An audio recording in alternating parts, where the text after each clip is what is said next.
Welcome to Mythos AI, your source for Cliff's Notes on complex subjects. Join Anna and Phil for yet another engaging conversation. This deep dive explores the answer to Quizzypedia Season 206, Question 13. Ready for the challenge? Yeah, hit me. The category is science fiction. Okay. The question: what is the title of the 2013 science fiction film, directed by Jonathan Glazer, in which Scarlett Johansson plays an alien in human form who preys on unsuspecting men in Scotland?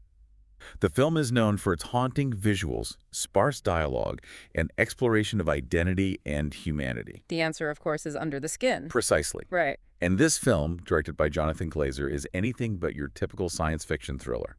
It's adapted from Michel Faber's novel, Yeah. but carves its own path, I'd say. Absolutely. While the source material is there, Glazer translates it to the screen through a very specific lens.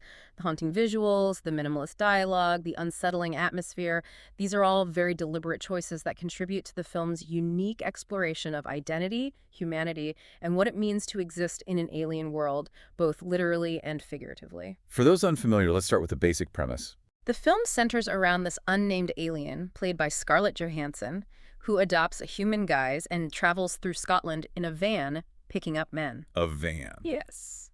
An interesting choice for a being with advanced technology, wouldn't you say?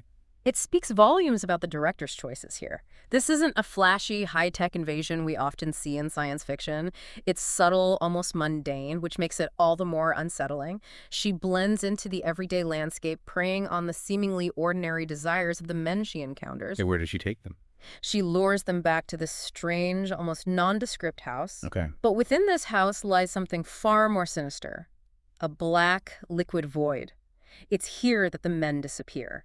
This void, this black abyss, it seems to be at the heart of the film's mystery. What happens there? It's never explicitly stated, which is part of what makes it so unsettling. We see these men drawn in by Scarlett Johansson's character step into this void and then nothing. They vanish. We're left to piece together their fate, which speaks to the film's larger exploration of the unknown, both within ourselves and in the vastness of existence. Initially, the alien seems to operate with a chilling efficiency, devoid of emotion, almost mechanical. Yes. And this is where the film begins to plant seeds of unease in the viewer. Okay. We're conditioned to expect a certain level of emotional response, especially in a film centered around seduction and desire. Right. But the alien's actions are cold, calculated. Right. It's as if she's following a programmed directive, and the men are mere objects to be collected. A programmed directive. Are we to assume this is some form of invasion, then?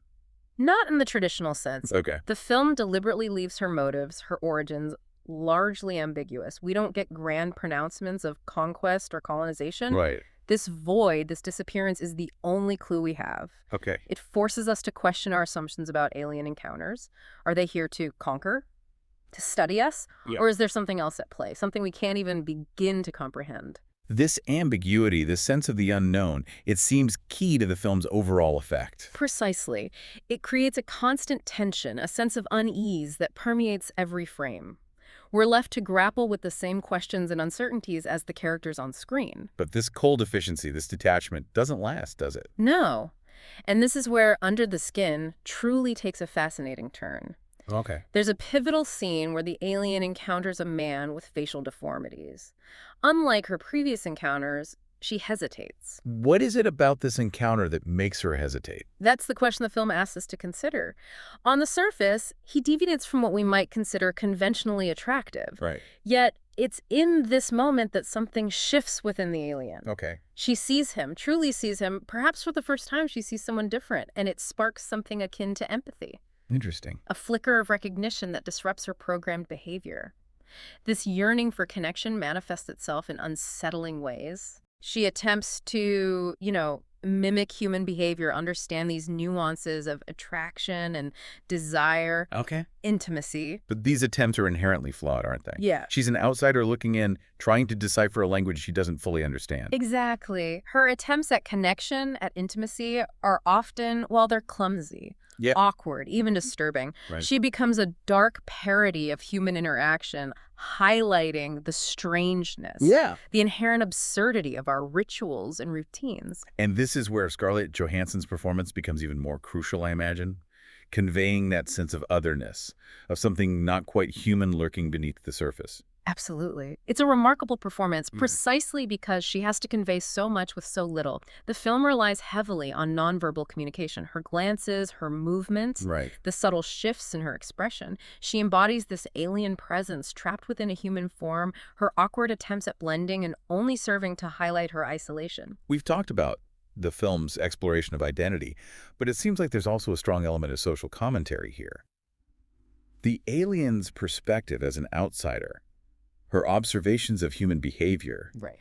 it forces us to confront our own societal norms. Precisely.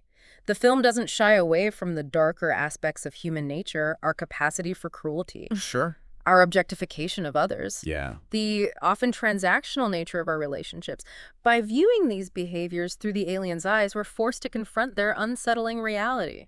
It's interesting that you mentioned the transactional nature of relationships because that seems to tie into the film's minimalist aesthetic. Yeah. The sparse dialogue, the bleak landscapes, even the way the alien disposes of her victims. Yeah. It all feels very cold, very clinical. Yes, and this coldness, this clinical detachment, extends to the film's visual language as well. Daniel Landon's cinematography is breathtaking in its stark beauty. He captures the desolate landscapes of Scotland with a kind of alien gaze, emphasizing the vastness and indifference of the natural world. The camera lingers on empty streets, concrete buildings, and the black void within the house spaces devoid of warmth or comfort. This starkness, this coldness, it seems to reflect the alien's own emotional state. Precisely. The visuals mirror her inner world, her growing sense of isolation and alienation. And this sense of isolation is further amplified by the soundtrack, wouldn't you say? Absolutely. Yeah. Mica Levi's score is as unconventional and unsettling as the film itself. She uses a combination of string instruments, So electronic soundscapes, and distorted vocals to create a sonic palette that's both haunting and strangely beautiful. it's not a soundtrack that lulls you into a false sense of security. Quite the opposite. It keeps you on edge, Right. constantly reminding you that you're experiencing the world through the alien's disorienting perspective. The music often swells during moments of heightened tension, but then recedes into an unsettling quiet, leaving you alone with the characters' unspoken thoughts and the weight of their isolation. We've talked a lot about the film's style and themes, but I Right. want to circle back to its critical reception. Oh. You mentioned it was initially quite polarizing. It's true. Upon its release, Under the Skin divided audiences and critics alike. Okay. Some were captivated by its bold storytelling, its haunting visuals, and Johansson's transformative performance. They praised its willingness to subvert genre conventions and explore complex themes with such an unconventional approach. Yeah. Others, however, found it too slow-paced, Sure. too ambiguous, Right. even frustrating in its refusal to provide easy answers. Which is often the hallmark of a film that challenges expectations and pushes boundaries. Precisely. And over time, as is often the case with challenging art, Under the Skin has gained a wider appreciation. It's now considered a modern classic, a film that continues to spark debate and inspire filmmakers to push the boundaries of what cinema can be. Its influence can be seen in a new wave of science fiction films that prioritize atmosphere, mood, and psychological complexity over spectacle and special effects. Absolutely. Under the Skin reminded filmmakers and audiences alike that science fiction, at its best, isn't just about exploring the vastness of space, but also the depths of the human condition. And in the case of Under the Skin, it's about exploring that human condition through the lens of something profoundly alien, which perhaps allows us to see ourselves with greater clarity. Precisely. By holding up a mirror to our own humanity through the eyes of an outsider, the film forces us to confront uncomfortable truths about who we are, Okay. how we connect, and what it means to exist in a world that often feels alienating and absurd. The film seems to offer a chilling commentary on the human condition, not just through the alien's actions, but through our reactions to her. The men who are drawn to her, they're both fascinated and repulsed, aren't they? They sense something is off, but they're also unable to resist. And that's the unsettling truth the film reveals about ourselves. We're drawn to the unknown, to that which we don't understand, even when it fills us with a sense of unease. There's a primal fear and fascination with the other, with the possibility that we're not alone in the universe. Right. And that those who share this universe with us may not have our best interests at heart. It makes you wonder what the film would look like from the perspective of the men, Right. their journey into the heart of this unsettling mystery. Right. We only get glimpses of their experience, but each encounter reveals something about their desires, their vulnerabilities. And it's in these glimpses that the film's true horror lies. Okay. It's not just the physical disappearance, the fate that awaits them in the void, but the psychological unraveling that precedes it. The realization that they've been lured into a trap by something they don't understand, Right. something that sees them not as individuals, but as objects to be consumed.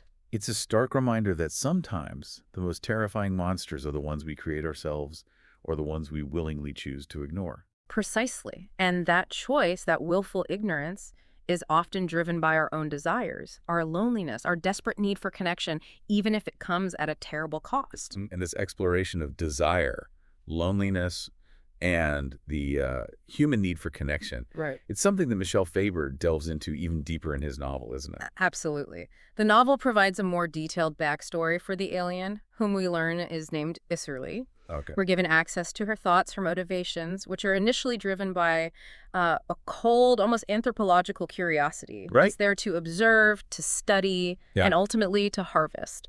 So the film strips away this backstory, this sense of scientific detachment, and focuses more on her emotional journey. Yes, and in doing so, it asks us to consider something far more unsettling. All right. What if this alien isn't driven by a detached sense of duty, but by something akin to human emotion? What if her actions, however monstrous they may seem, Right. are motivated by the same desires, the same loneliness that drives us? It's a far more disturbing thought, in a way, because it suggests that these dark impulses, these monstrous capabilities, might be inherent in something larger than ourselves. Precisely. It challenges our anthropocentric view of the universe, Right. suggesting that the darkness we see in ourselves might not be uniquely human after all. It might be something woven into the very fabric of existence. And this difference in approach between the novel and the film highlights the unique power of each medium. Absolutely. The novel, with its access to Isserly's inner thoughts, provides a more intellectual, perhaps even philosophical exploration of these themes. Yeah. The film, on the other hand, through its haunting visuals, its minimalist dialogue, and Johansson's nuanced performance, offers a visceral, almost subconscious experience. It bypasses the intellect and goes straight for the gut. It's interesting, though, that even with these differences, both the book and the film ultimately leave us with this similar sense of unease. They do. Yeah. Both versions of Under the Skin force us to confront uncomfortable truths about ourselves, about the nature of desire, about the fine line between attraction and repulsion, and ultimately about the very nature of our humanity in a universe that is vast, indifferent, and often terrifying. And perhaps that's the mark of truly great science fiction, the ability to use the unfamiliar, the alien, to reflect back on ourselves, to make us question everything we thought we knew. Indeed. Under the Skin, in both its literary and cinematic forms, stands as a chilling reminder that the most profound discoveries about ourselves often come from the most unexpected places. So as we reach the end of our deep dive into Under the Skin, we're left with this lingering question. What does it truly mean to be human in a universe where the lines between ourselves and the other, between beauty and horror, between connection and consumption, are constantly blurred? It's a question that lingers long after the credits roll, prompting us to examine our own motivations, our own desires, and the choices we make in a world where the answers are rarely simple, and the truth is often far more terrifying than we'd like to believe. Thanks for listening to Mythos AI. Stay tuned for more concise insights. And remember to hit the like button and subscribe for future episodes.